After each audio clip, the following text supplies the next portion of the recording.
Hello students, আমি Moumita ma'am. আশা করি তোমরা সকলে খুব ভালো আছো। Welcome back to our channel. আজকে আমি তোমাদের ফোর্থ সেমিস্টার মেজর পলিটিক্যাল সায়েন্সের পেপার 7-এর সিলেবাস নিয়ে আলোচনা করব। তোমাদের পেপার 7-এ 4টা ইউনিট রয়েছে, ঠিক আছে? তো এখানে আমি তোমাদের ইউনিট 1 আর ইউনিট 2টা নিয়ে আলোচনা করব। এরপরে আমি তোমাদের ইউনিট 3 আর 4 নিয়ে আলোচনা করব। তোমাদের একটা কথা বলে রাখি, তোমাদের এই পেপারটা মানে পেপার 7 তোমরা কিন্তু হিস্ট্রির সাথে রিলেট করতে পারবে, কেননা এখানে অনেক হিস্টোরিক্যাল অনেক ইভেন্টের ব্যাপারে বলা আছে, ঠিক আছে? তো যখন আলোচনা করব সিলেবাস তখন তোমরা বুঝে যাবে। তো ক্লাসটা শুরু করার আগে বলে রাখি, যারা আমাদের কাছে অনলাইনে পড়তে চাইছো এই সেমিস্টারে, তারা আমাদের অনলাইনের এই অফিসিয়াল নাম্বারে তোমরা যোগাযোগ করতে পারো। আমাদের অফিসিয়াল নাম্বার দুটো আছে, একটা হচ্ছে 6295916282, আর একটা হচ্ছে 7076398606। দেখো লেখা আছে এখানে নাম্বার দুটো। তোমরা যে কোনো একটি নাম্বারে কিন্তু আমাদের সাথে যোগাযোগ করতে পারো। তোমাদের ক্লাস জানুয়ারি মাসের 2 তারিখ থেকে শুরু হতে চলেছে। তো তোমরা এর মধ্যেই চেষ্টা করো জয়েন হওয়ার, কেননা একদম শুরু থেকে যদি ক্লাসগুলো নেওয়া শুরু করি এবং তোমরা যদি মিডিলে গিয়ে জয়েন করো, তোমরা আগের টপিকগুলো কিন্তু কিছু বুঝতে পারবে না, ঠিক আছে? যদিও বা হচ্ছে টপিকগুলো আমি ইউটিউবে আপলোড করে দেবো, তোমরা সেখান থেকেও বুঝতে পারবে। বাট কি হয় যে অনলাইন ক্লাসগুলোতে, লাইভ ক্লাসে কিন্তু অনেক এক্সট্রা বা এরকম অনেক, যেহেতু ওখানে অনেক স্টুডেন্ট থাকে, তো ওদের সাথে আমার ইন্টারাকশনটা ভালো হয়, তো ওদেরও কিছু ডাউটস থাকে ক্লিয়ার করতে পারি, তো অনেক টপিক এক্সট্রা আলোচনা করা যায়। কিন্তু ইউটিউব ভিডিওতে কি হয়, এখানে যেহেতু আমি একাই বলি, তো তোমাদের অনেক কথা থাকে, অনেক কোয়েশ্চেন থাকে, তোমরা কমেন্টে জানাও, কিন্তু সেভাবে জিনিসটা হয় না। ওই জন্য আমি বলছি যে তোমরা যারা জয়েন করবে বলে ঠিক করেছো, তারা কিন্তু এর মধ্যেই জয়েনটা করে নিও। আচ্ছা, দেখো তোমাদের ইউনিট 1-এ হচ্ছে আছে history of Indian national movement. এখানে আমরা ভারতের যে স্বাধীনতা সংগ্রাম সেখানকার কিছু ইভেন্টগুলো সম্পর্কে জানতে পারবো। তো তোমাদের ইউনিট 1-এ তোমাদের আছে হচ্ছে, দেখো ইউনিট 1 তোমাদের এ আর বি, হ্যাঁ দুটো টপিক আছে তোমাদের ইউনিট 1-এ। প্রথমটা হচ্ছে the socio economic and political factors of the birth of Indian national movement.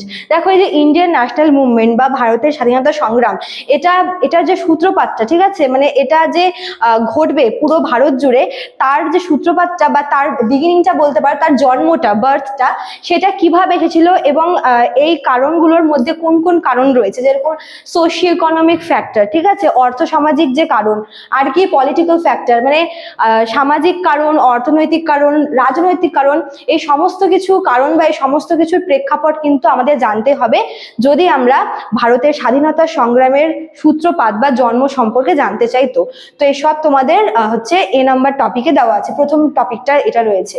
তারপর দেখো বি নাম্বার টপিকে কি রয়েছে ইউনিট 1-এর 1857 phenomenon, socio religious causes and its implication.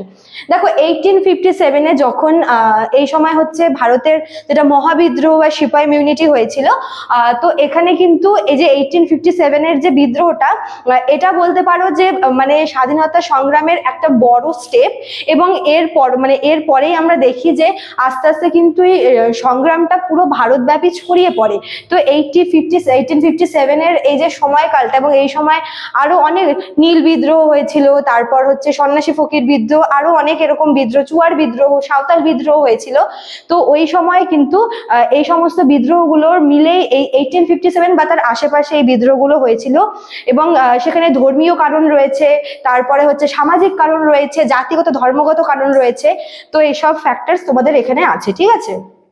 আচ্ছা, তারপর দেখো ইউনিট 2-তে তোমাদের কি আছে, এখানে 1 নম্বরে আছে হচ্ছে দ্য ইন্ডিয়ান ন্যাশনাল কংগ্রেস 1885, ঠিক আছে? 1885 সালে ভারতীয় জাতীয় কংগ্রেস এটা কিন্তু প্রতিষ্ঠা হয়েছিল। তো এর যে আর কি মানে ফাউন্ডেশনটা, এটা যে প্রতিষ্ঠা হয়েছিল কবে এবং কার দ্বারা বা কি জন্য এর প্রতিষ্ঠা হওয়া দরকার ছিল, এই সমস্ত কিছু তোমাদের জানতে হবে। এছাড়া তোমাদের পড়তে হবে যে অবজেক্টিভস, মানে এর উদ্দেশ্যগুলো কি ছিল, মানে এই হচ্ছে ন্যাশনাল কংগ্রেস প্রতিষ্ঠা করার উদ্দেশ্য কি ছিল, কোন উদ্দেশ্য সাধনের জন্য এই ইন্ডিয়ান ন্যাশনাল কংগ্রেস তৈরি হয়েছিল, এবং এর বিভিন্ন পলিসিগুলো, রীতিনীতিগুলো, ঠিক আছে? আচ্ছা, দেখো এই ইন্ডিয়ান ন্যাশনাল কংগ্রেসের মধ্যে তোমরা ভাগ পাবে, এখানে তোমাদের ভাগ আছে হচ্ছে the moderates and the extremist, নরমপন্থী আর চরমপন্থীর যে আর কি ব্যাপারটা ছিল। তোমরা জানো যে জাতীয় কংগ্রেস কিন্তু পরবর্তীকালে মানে হচ্ছে দুটা আর কি ভাগে বিভক্ত হয়ে যায়, যেটার মেন কারণ ছিল হচ্ছে পার্টিশন অফ বেঙ্গল। তার দরুন কিন্তু ভারতের জাতীয় কংগ্রেস দুটা ভাগে বিভক্ত হয়ে যায়, ঠিক আছে। এবং তোমাদের এই মডারেটস আর এক্সট্রিমিস্ট মানে এই নরমপন্থী আর চরমপন্থী এদের মতাদর্শগুলো এবং কে কোন দলের ছিল এগুলো জানতে হবে, ঠিক আছে। আচ্ছা, এই যে রিভলিউশনারিজ মানে কারা কারা এই দুই দলের মধ্যে সপক্ষে ছিল। 2 নাম্বার হচ্ছে তোমার স্বদেশী মুভমেন্ট। তোমরা জানো যে 1905 এরকম সালে স্বদেশী মুভমেন্ট হয়েছিল, এবং ওর সঙ্গে তোমার হচ্ছে পার্টিশন অফ বেঙ্গল 1905 সালে। তোমরা জানোই যে লর্ড কার্জন হচ্ছে পার্টিশন অফ বেঙ্গল বা বঙ্গভঙ্গ আর কি করেছিল 1905 সালে, ঘোষণা করেছিল। এবং এর দরুন কি হয়েছিল যে পুরো বেঙ্গলে কিন্তু যাকে বলে একদম খুব এই পার্টিশনটাকে আটকানোর চেষ্টা চলছিল, এবং এই পার্টিশন অফ বেঙ্গলকে কেন্দ্র করেই কিন্তু এই নরমপন্থী আর চরমপন্থীর বিভাজনটা হয়েছিল, ঠিক আছে। আচ্ছা, তারপরে দেখো 3 নম্বরে কি আছে। 3 নম্বরে আছে হচ্ছে foundation of Muslim League. Foundation of Muslim League বঙ্গভঙ্গের পরের বছরেই 1906 সালে, দেখো 1906 সালে ঢাকায় মুসলিম লীগ প্রতিষ্ঠা হয়েছিল, ঠিক আছে। ঢাকার সেই সময় নবাব ছিলেন সালিবুল্লাহ, তার নেতৃত্বে কিন্তু আরো অনেকজন ছিলেন, তাদের প্রত্যেকের আর কি ওখানে উপস্থিতিতে কিন্তু মুসলিম লীগ তৈরি হয়েছিল, ঠিক আছে। আচ্ছা, তো এই দেখো এই সমস্ত পয়েন্টস গুলো তোমরা কিন্তু অলরেডি যারা হিস্ট্রির স্টুডেন্ট বা যারা হিস্ট্রি পড়েছো তারা কিন্তু জানবে, যেগুলো সব কিন্তু আমাদের পড়া, কাজেই তোমাদের এই পেপারটা কিন্তু বেশ ইন্টারেস্টিং হবে। এরপরে তোমাদের আমি হচ্ছে ইউনিট 3 আর 4 আরো অনেক এরকমই টপিক নিয়ে আলোচনা করবো, সে তোমরা দেখলেই বুঝতে পারবে যে ওগুলো কিন্তু তোমরা রিলেট করতে পারবে হিস্ট্রির সাথে। তো আজকে এতটুকুই থাকলো, আমি তোমাদের এর পরের ক্লাসে 3 আর 4 নিয়ে আলোচনা করব। তো এখন তোমাদের ইউনিট 3 আর ইউনিট 4 নিয়ে আলোচনা করব। তোমাদের ইউনিট 1 আর 2 তে তোমাদের আগের মানে তোমাদের বললামই, তো ইউনিট 3 আর 4 ও তোমাদের কিন্তু অনেকগুলো হিস্টোরিক্যাল ইভেন্টের উপরে আছে। দেখো প্রথমে তোমাদের আছে হচ্ছে ইউনিট 3 তে তোমাদের 4টা টপিক দেওয়া আছে, ঠিক আছে। 1 নাম্বার হচ্ছে হোম রুল মুভমেন্ট। এই হোম রুল মুভমেন্টটা তোমার শুরু করেছিলেন হচ্ছে অ্যানি বেসান্ট, এবং পরবর্তীকালে মানে ওই একই সালে, দেখো সালটাও দেওয়া আছে 1916 থেকে 1918, মেন 1916 সালে 1916 কিন্তু অ্যানি বেসান্ট এই হোম রুল মুভমেন্টটা শুরু করেছিলেন, এবং ওই একই বছরে কিন্তু তোমার বাল গঙ্গাধর তিলকও কিন্তু হচ্ছে হোম রুল মুভমেন্টে আর কি পার্টিসিপেট করেছিল, ঠিক আছে। আচ্ছা, তারপর দেখো 2 নম্বরে আছে হচ্ছে চম্পারণ সত্যাগ্রহ অ্যান্ড খেদা সত্যাগ্রহ। এটা যে 1917 চম্পারণ সত্যাগ্রহ এবং খেদা সত্যাগ্রহ, এটা হচ্ছে গান্ধীজির দ্বারা হয়েছিলেন, এবং সাউথ আফ্রিকা থেকে ভারতে আসার পর মানে পরে প্রথম এটা বলতে পারো যে গণ আন্দোলন, ঠিক হ্যাঁ এটাকে গণ আন্দোলন বলা চলে, যেটা বিহারের চম্পারণে হয়েছিল, এবং সেই জায়গার নাম অনুসারে এই সত্যাগ্রহের নাম হচ্ছে চম্পারণ সত্যাগ্রহ দেওয়া হয়, ঠিক আছে। আর খেদা সত্যাগ্রহ সেম। তারপর দেখো 3 নম্বরে আছে হচ্ছে জালিয়ানওয়ালাবাগ। তো এটা হচ্ছে জালিয়ানওয়ালাবাগের হত্যাকাণ্ডটা, এটা হচ্ছে পাঞ্জাবের অমৃতসরে হয়েছিল, যেখানে প্রায় 10,000 আর কি নিরীহ ভারতবাসীকে ওদেরকে নিরস্ত্র অবস্থা তাদেরকে খুন করা হয়েছিল বলা যেতে পারে, ঠিক আছে।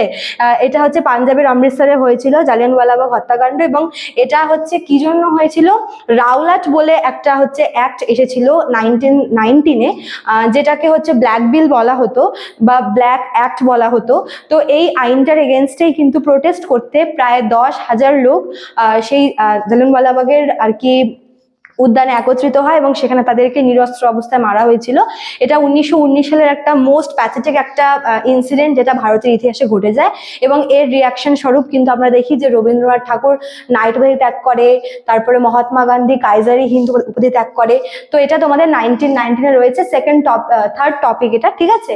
আচ্ছা, তারপরে দেখো 4 নম্বরে আছে হচ্ছে খিলাফত অ্যান্ড নন কোঅপারেশন মুভমেন্ট। খিলাফত মুভমেন্ট এটা হচ্ছে আলী ব্রাদার্স করেছিল, এবং এটা হচ্ছে পরে মহাত্মা গান্ধী সাপোর্ট করেছিল। আর এই নন কোঅপারেশন মুভমেন্ট যেটাকে বাংলায় বলা হয় অসহযোগ আন্দোলন, এটা হচ্ছে 1920 সালে হয়েছিল, ঠিক আছে। এটা হচ্ছে মানে গান্ধীজির দ্বারা আর কি প্রথম সর্ববৃহৎ গণ আন্দোলন বলে একে মনে করা হয়। তো এই 4টা তোমার ইউনিট 3-তে রয়েছে। এবার দেখো ইউনিট 4-এ কি কি আছে। এখানে তোমাদের প্রথমে আছে হচ্ছে সিভিল ডিসঅবিডিয়েন্স মুভমেন্ট, যেটাকে বলা হচ্ছে আইন অমান্য আন্দোলন। এটা হয়েছিল হচ্ছে 1930-তে, 1930 সালে আইন অমান্য আন্দোলন, সিভিল ডিসঅবিডিয়েন্স মুভমেন্ট। আচ্ছা, 2 নম্বরে তোমাদের আছে হচ্ছে কুইট ইন্ডিয়া মুভমেন্ট। এটা হচ্ছে 1942 সালে হয়েছিল। কুইট ইন্ডিয়া মুভমেন্টে হচ্ছে অনেকে আর কি পার্টিসিপেট করেছিল এখানে। তমলুক থেকে মাতঙ্গিনী হাজরা পার্টিসিপেট করেছিল। তো এই কুইট ইন্ডিয়া মুভমেন্ট বা যেটাকে বলা হয় ভারত ছাড়ো আন্দোলন, এটা কিন্তু হচ্ছে ক্রিপস মিশনের এগেনস্টে হয়েছিল, ঠিক আছে। আচ্ছা, তারপরে দেখো 3 নম্বরে আছে হচ্ছে মাউন্ট ব্যাটেন প্ল্যান। এটা 1947-এ। এই মাউন্ট ব্যাটেন প্ল্যানের দ্বারাই কিন্তু আমাদের ভারতবর্ষের যে স্বাধীনতাটা, মানে যে ভারত যে দুটা ভাগে বিভক্ত হয়, ভারত আর পাকিস্তান বলে, এই ব্যাপারটা কিন্তু হয়েছিল এই মাউন্ট ব্যাটেন প্ল্যানের দ্বারাই, ঠিক আছে, 1947-এ। আর 4 নম্বর হচ্ছে ইন্ডিয়া ইন্ডিপেন্ডেন্স অ্যাক্ট 1947। এই অ্যাক্টের মাধ্যমে বলা হয়েছিল যে ভারত আর কি ওই ভারতকে আর কি 15 আগস্ট স্বাধীনতা দিবস হিসেবে পালন করা হবে, এবং ইংরেজরা চিরতরে আমাদের ভারতবর্ষ থেকে বিদায় নিবে, এই অ্যাক্টের মাধ্যমে কিন্তু হয়েছিল। এছাড়াও এখানে অনেক কিছু বলা হয়েছিল যে যেরকম মাউন্ট ব্যাটেনে বলা হয়েছিল যে দুটা ডমিনেনে ভারতকে বিভক্ত করা হবে। আর এই ইন্ডিয়ান ইন্ডিপেন্ডেন্স অ্যাক্টে বলা হয়েছিল যে ভারত ভাগ হওয়ার পরে এই দুটা দেশের মানে ভারত এবং পাকিস্তানের যে শাসন কাজ সেটা হচ্ছে 1935-এ যেই আর কি আইনটা হয়েছিল, ভারত শাসন আইন, তার সেখানে যে নীতিগুলো বলা হয়েছিল, যে রুলসগুলো দেওয়া হয়েছিল, তা সে অনুসারে হবে, ঠিক আছে। তো এটা হচ্ছে তোমাদের পুরো সিলেবাসটা। তোমাদের আমি এর আগে 1 আর 2টা বললাম, তো পুরোটা এখানে লেখা পসিবল ছিল না, ওই জন্য আমি পজ করে আবার 3 আর 4টা এখানে করিয়ে দিলাম। তোমরা দেখো, এটা তোমরা পারলে স্ক্রিনশট নিয়ে রাখতে পারো, ঠিক আছে, পরে তোমরা এটাকে নোট ডাউন করে নিও। আর যারা হচ্ছে আমাদের কাছে অনলাইনে পড়বে, তারা তো অলরেডি তোমরা তোমাদের সিলেবাসটা প্রোভাইড করে দেওয়াই হবে ক্লাসরুমে। তো আজকে এতটুকুই থাকলো, আশা করবো তোমরা সিলেবাসটা বুঝতে পারলে, এবং ভীষণ ইন্টারেস্টিং, খুব সহজ তোমাদের কিন্তু এবারের তোমাদের পলিটিক্যাল সায়েন্সের টপিকটা অনেক ইজি তোমাদের পেপার 3 সেমিস্টার 3 এর তুলনায়, ঠিক আছে। তো আজকে এতটুকুই থাকলো, দেখা হচ্ছে নেক্সট ক্লাসে। Thank you.